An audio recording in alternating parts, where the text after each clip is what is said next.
ಸದಸ್ಯೆ ಶ್ರೀಮತಿ ಹೇಮಲತಾ ನಾಯ್ಕ ಅವರು ಮೃತರ ನಿವಾಸಕ್ಕೆ ಭೇಟಿಯನ್ನ ನೀಡಿ ಕುಟುಂಬಸ್ಥರಿಗೆ ಸಾಂತ್ವನವನ್ನ ಹೇಳಿದ್ದಾರೆ. ಇನ್ನು ಮೃತರ ನಿವಾಸಕ್ಕೆ ಆಗಮಿಸಿದ ಹೇಮಲತಾ ನಾಯ್ಕ ಅವರು ಕುಟುಂಬದ ಸದಸ್ಯರೊಂದಿಗೆ ಮಾತುಕತೆಯನ್ನ ನಡೆಸಿ ಘಟನೆಯ ಸಂಪೂರ್ಣ ಮಾಹಿತಿಯನ್ನ ಪಡ್ಕೊಂಡಿದ್ದಾರೆ. ಇನ್ನು ಬಸವರಾಜ ರೆಡ್ಡಿ ಅವರ ಅಕಾಲಿಕ ಅಗಲಿಕೆಯಿಂದ ಕುಟುಂಬಕ್ಕೆ ಉಂಟಾಗಿರುವ ನೋವಿನಲ್ಲಿ ತಾವಷ್ಟೇ ಅಲ್ಲದೆ ಸಂಪೂರ್ಣ ಭಾರತೀಯ ಜನತಾ ಪಾರ್ಟಿ ಹಾಗೆ ಮುಖಂಡರು ಭಾಗಿಯಾಗಿದ್ದೇವೆ ಎಂದು ಧೈರ್ಯವನ್ನ ತುಂಬಿದ್ದಾರೆ.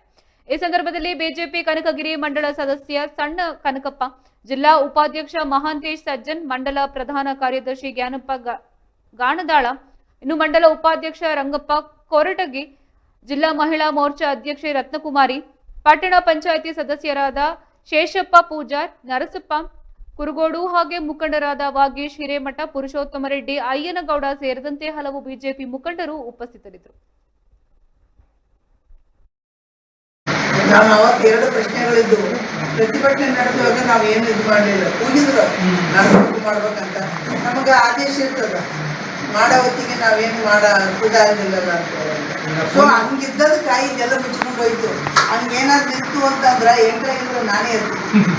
ಅವತ್ತಿನ ಗಲಾಟೆ ನಡೆದಾಗ ಸಚಿವರು ಅಲ್ಲೇ ಇದ್ರು, ವಿಧಾನ ಪರಿಷತ್ನಲ್ಲೇ ಇದ್ರು, ಎಲ್ಲ ಆಗ್ತಿತ್ತಲ್ಲ.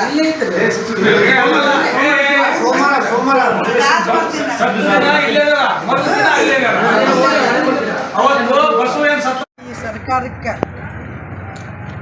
ಬಂದು ಇಲ್ಲಿ ವರ್ಷ ಆಯಿತು, 3 ವರ್ಷ 4ನೇ ವರ್ಷ ನಡೀತಾ ಇದೆ. ಈ ಸರ್ಕಾರದಲ್ಲಿ ಯಾವ ವ್ಯಕ್ತಿಗೂ ಮಹಿಳೆಗೂ ಮಾನಕ್ಕೆ ಬೆಲೆ ಇಲ್ಲ, ಪುರುಷರಿಗೆ ಜೀವಕ್ಕೆ ಬೆಲೆ ಇಲ್ಲ. ಇಂಥ ಒಂದು ಸರ್ಕಾರ ಇದೆ. ಆವತ್ತು ಈ ವ್ಯಕ್ತಿ ವಿಷ ಕುಡಿದಾಗ ಸಚಿವರು ಇಲ್ಲೇ ಇದ್ರು ಅಂತ ಹೀಗೆ ಹೇಳ್ತಾ ಇದ್ರು.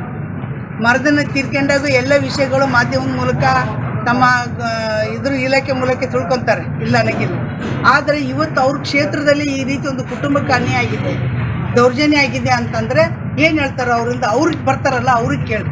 ಇವತ್ತು ಆ ಮಹಿಳೆ ಹೇಳ್ತಾ ಇಲ್ಲ, ರಾಧಿಕಾ ಅವರು, ನನ್ನ ಗಂಡ ಇರಬೇಕಾದಾಗ ನಾನು ಹೊಸ್ತಿಲ್ ದಾಟು ಅವ್ರಿಗೆ ಬರ್ತಿರ್ಲಿಲ್ಲ.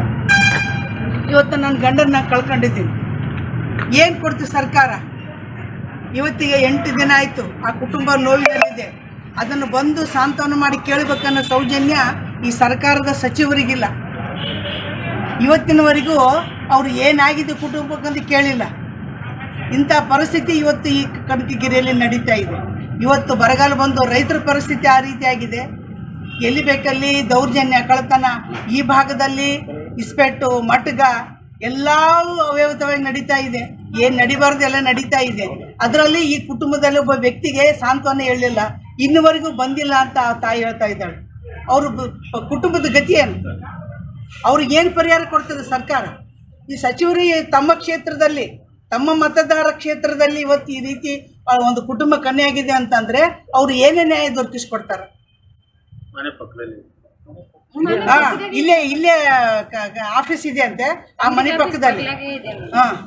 ಹೇಳ್ತಾ ಇದ್ದಾರೆ, ಅವ್ರು ಇಲ್ಲೇ ಇದ್ದಾರೆ. ಸಾಲದಕ್ಕೆ ಅವ್ರ ಮೈದ್ನ ಕಾಂಗ್ರೆಸ್ನಲ್ಲೇ ಓಡಾಡ್ತಕ್ಕಂಥ ಅವರ ಕಾರ್ಯಕರ್ತನ ಅಣ್ಣನೇ ಇವತ್ತು ಯಾರಿಗೊಂದು ಸಹಾಯ ಸಿಗಲಿಲ್ಲ. ಒಬ್ಬ ಅವ್ರ ತಾಯಿ ಹೇಳ್ತಿದ್ರೆ, ನನ್ನ ಗಂಡನ ಪರವಾಗಿ ಒಬ್ಬ ಗಾರ್ಡ್ ನಿಂತ್ಕೊಂಡಿದ್ದ, ಹೋಮ್ ಗಾರ್ಡ್ ಕಳಿಸ್ಕೊಟ್ಟಿದ್ದು ನನ್ನ ಗಂಡ ಇವತ್ತು ಜೀವದಿಂದ ಉಳಿತಿದ್ದ. ಅವ್ರು ಬಂದು ಹಿಂದಿನ ದಿನ ರಾತ್ರಿ ಗಲಾಟೆ ಮಾಡಿದಾಗ ಯಾರು ಅವ್ರ ಸಹಾಯಕ್ಕೆ ಹೋಗಲಿಲ್ಲ.